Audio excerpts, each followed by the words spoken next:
essayer d'expliquer si l'univers qui nous entoure peut être le fruit du hasard ou s'il y a un créateur derrière tout cela. Si aujourd'hui vous voyez un tableau avec écrit par exemple un poème dessus, allez-vous en tirer la conclusion que ce tableau est arrivé par le hasard? Non, vous allez vous dire qu'un peintre l'a forcément réalisé. L'encre ne s'est pas mise toute seule dessus et a créé des rimes, des phrases.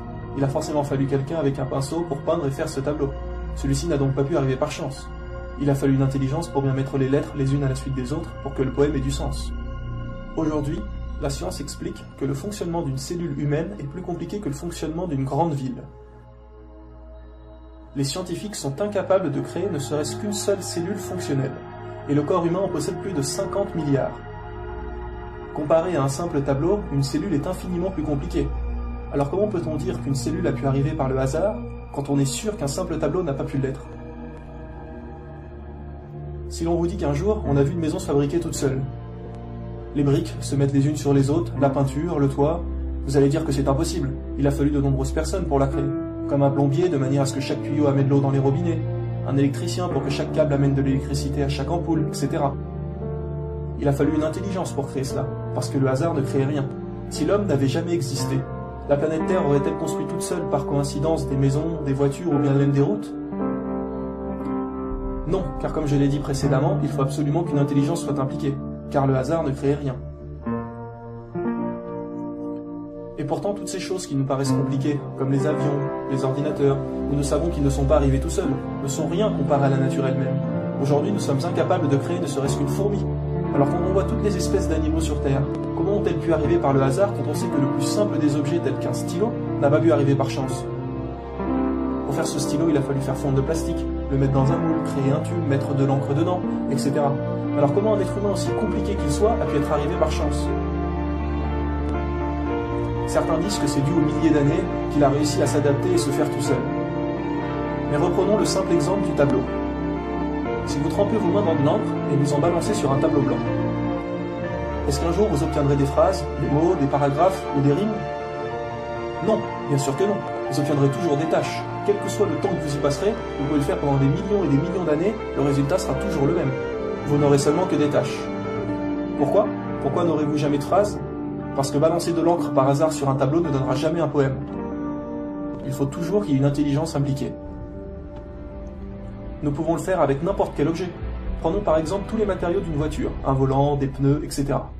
Si je vous dis qu'une rafale de vent a posé chaque pièce au bon endroit, le moteur, les vitres, tout pour que le véhicule se fasse et fonctionne, vous allez tout de suite savoir que c'est impossible. Idem si vous vous amusez à vous bander les yeux et à lancer les pièces les unes sur les autres pour tenter de les assembler. Lancer un volant, un kit embrayage, les sièges, les portières, jamais une voiture se réalisera comme ça par chance. Il va falloir regarder attentivement, coller chaque pièce et relier les unes aux autres pour que tout fonctionne. Parce que sans le moteur, la voiture ne marche pas. Sans la boîte de vitesse idem, sans l'embrayage, la courroie, les pédales, le volant, les pneus. Eh bien c'est exactement pareil pour l'être humain. Sans le cœur, nous mourrons. Sans le cerveau, idem. Sans les poumons, l'intestin, l'estomac, nous ne pourrons jamais survivre. Il faut que tout soit parfaitement bien conçu. Et là, nous ne parlons que d'un être humain. Que dire de tous les animaux, les plantes, les planètes? De plus que quand on voit que l'être humain avec un homme et une femme, à partir d'un spermatozoïde invisible à l'œil nu, va réaliser un autre être humain, quand on sait que les os sont quelque chose de solide et dur, et que pourtant ils vont grandir, imaginez la complexité d'un spermatozoïde et de l'ovule. La nature est bien plus compliquée que tout ce que l'homme a construit. Rien que l'eau est un miracle. Prenez une graine pour faire pousser un arbre. La graine à la base fait à peine 1 centimètre, n'est-ce pas? Et pourtant celle-ci va grandir et devenir un chêne ou un sapin de plus d'une dizaine de mètres. Juste avec de l'eau et la lumière du soleil. Il suffit juste de l'arroser et vous allez avoir un arbre. Vous pouvez prendre une brique, arrosez-la autant que vous voulez, allez-vous obtenir un jour une maison? Ou même juste un mur plus grand? Évidemment que non. Cela prouve bien que la nature est des centaines de milliers de fois plus compliquée que ce que l'on construit. Et on sait très bien que ce que l'on construit tel qu'un immeuble ne se crée pas par hasard. Ni une caméra, une porte, un bateau, des lunettes, ou même un clou. Un simple clou ne peut pas arriver par chance. Alors soyons honnêtes, comment tous les animaux ont pu arriver par hasard? Si l'être humain n'avait jamais vu le jour, tous les objets qu'il a faits n'auraient jamais existé. Pourquoi? Parce qu'il faut qu'elles aient un créateur. Si un jour vous vous baladez en forêt et vous trouvez un mégot de cigarette ou un sac poubelle par terre, vous en arrivez directement à la conclusion que quelqu'un a fumé ici, et quelqu'un de sale a déposé ses ordures. Forcément, quelqu'un a mis ces objets-là. Alors qui a mis tous les paramètres nécessaires à la vie dans l'univers? Nous savons que la Terre est à la bonne distance par rapport au Soleil. Si nous étions un peu plus près, il ferait trop chaud et l'on ne pourrait pas survivre. Si nous étions plus loin, cette fois-ci trop froid. Il faut donc que nous soyons suffisamment éloignés, sans l'être trop non plus, pour que la vie puisse s'y développer. Et nous sommes comme par hasard au bon endroit. Nous savons aussi que nous avons la bonne gravité. Si celle-ci était plus forte, nous nous écraserions sur le sol. Ou au contraire, si celle-ci était plus faible, nous flotterions dans l'air, et nous ne pourrions pas nous asseoir ou nous déplacer convenablement. Si celle-ci était même beaucoup plus faible, nous finirions par nous envoler et atteindre l'espace. Mais non, encore une fois, la gravité est tout à fait convenable à la vie sur Terre. Quelqu'un a fait que nous avons la bonne proportion. Notre planète possède l'atmosphère pour nous protéger des astéroïdes. La Lune est à la bonne distance pour gérer les activités des marées. Cela commence à faire un peu trop pour le hasard, non ?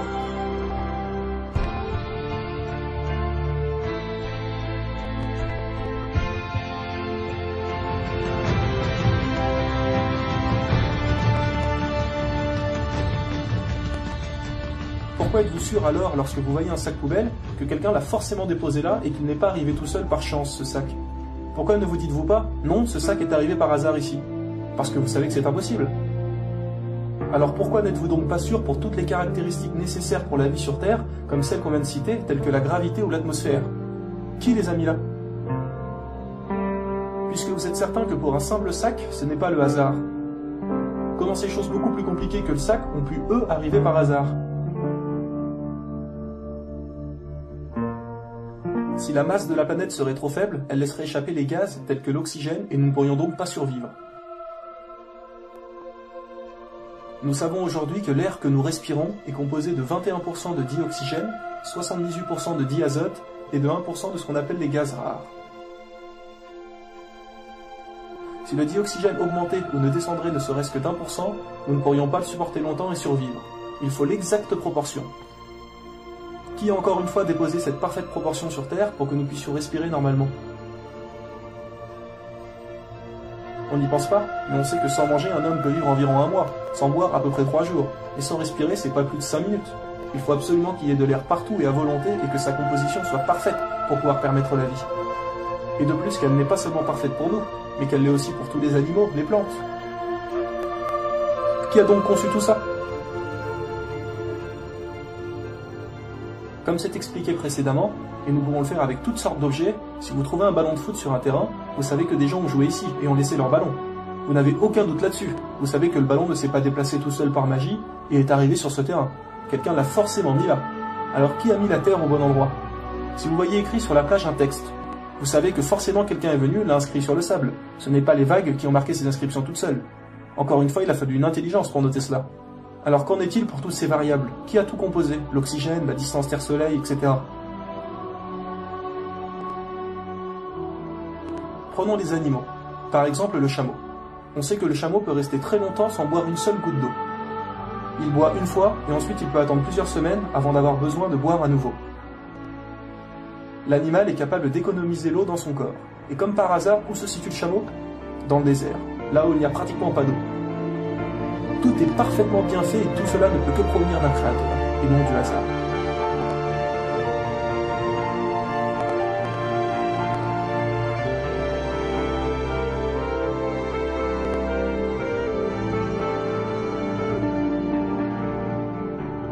Donc maintenant, après avoir démontré que le hasard ne construit rien, comment peut-on encore renier l'existence de Dieu? Quand on voit toutes ces merveilles qui nous entourent jour et nuit, les médecins expliquent aujourd'hui que nous avons un liquide dans le cœur et que s'il y en avait ne serait-ce qu'un tout petit peu plus, nous mourrions instantanément. Si la planète ne tournait pas sur elle-même et qu'une des parties restait face au soleil, la face jour serait trop chaude et desséchée, et la face nuit serait très froide, gelée et conserverait toute l'eau sous forme de glace. Il faut que la planète tourne. Il faut que celle-ci soit aussi sur un orbite stable, sans parler des choses extrêmement compliquées et invisibles à l'œil nu, telles que les chromosomes, l'ADN, les molécules, etc. Comment toutes ces choses auraient pu arriver par chance? C'est absolument impossible.